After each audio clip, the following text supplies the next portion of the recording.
Welcome back. Are you missing hopping on a flight and seeing the world? Well, we have investigative storyteller Davy Sutton here today, who's traveled the world uncovering the unseen in the most picturesque places. Welcome to the show, Davy.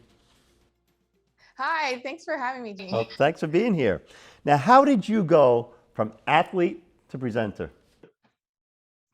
Yeah, so I love sports. And then, when I left college, I really didn't know what I wanted to do.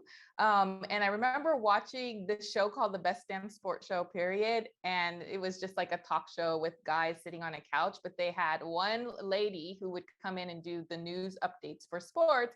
She was absolutely gorgeous. And I was like, that's what I wanted There to you do. go. Lisa Guerrero, and full circle moment. I worked in sports most of my career, and I told her about that story. And of course, she loved that story. But you never know who you're influencing when you're on TV. So that's how I kind of made my turn. Now, since the pandemic, you've worked all over the world.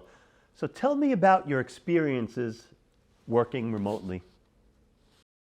Yeah, so most of the first half of the pandemic, because we're about halfway through right now, or about 2 years in. So the first year I did not travel, even though it is my job professionally. And what made me feel more comfortable traveling, quite frankly, was getting the vaccine.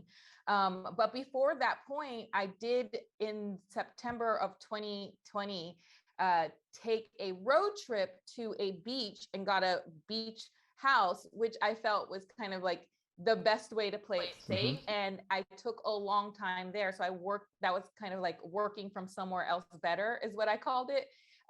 Took my laptop. We were doing all of our work remotely. I upgraded my, TV work from home whole setup. So I did a kind of media tour when I was in that beach house. And the key to making that work was having strong remote.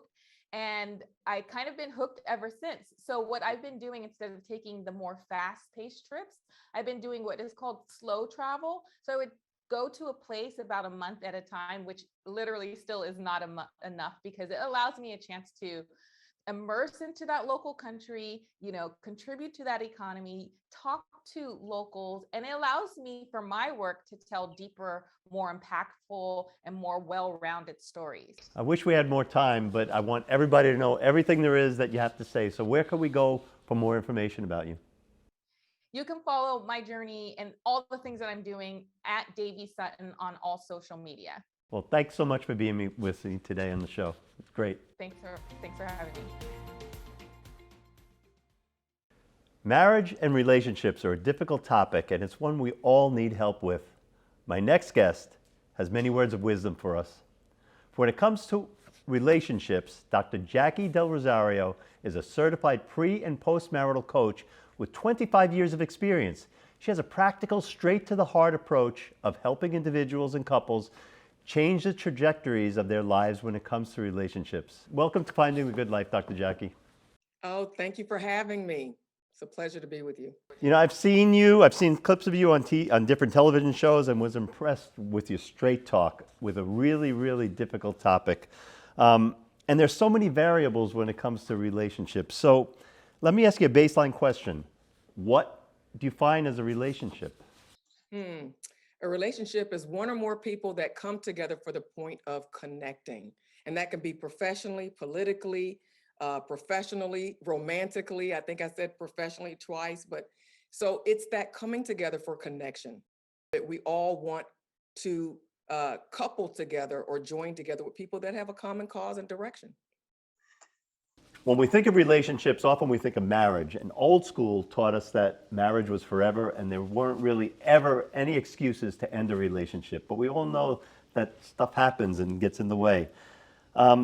Where do you draw the line? When does a relationship have to end? Boy, have times changed, haven't they?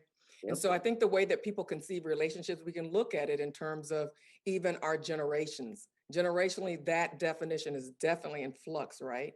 But we find that the change really shifted about 30, 40 years ago when there was this new research stating that it's better for the children if you're in an unhappy marriage to separate. And now I read recently that there's so many different reports that have come to the contrary to report that it really is very bothersome for young people to have their parents break up. Family fragmentation makes up some of the most negative trends that we see in education and social attainment and achievement. And so I think that what we really need to do is reframe the way that we look at what constitutes divorce.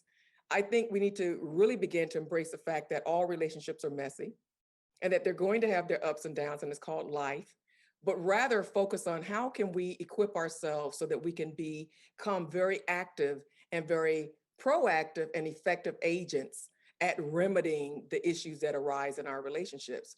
Where can people find you and find out more about this very important topic? Certainly, look me up on IG at Ask Dr. Jackie with a Q.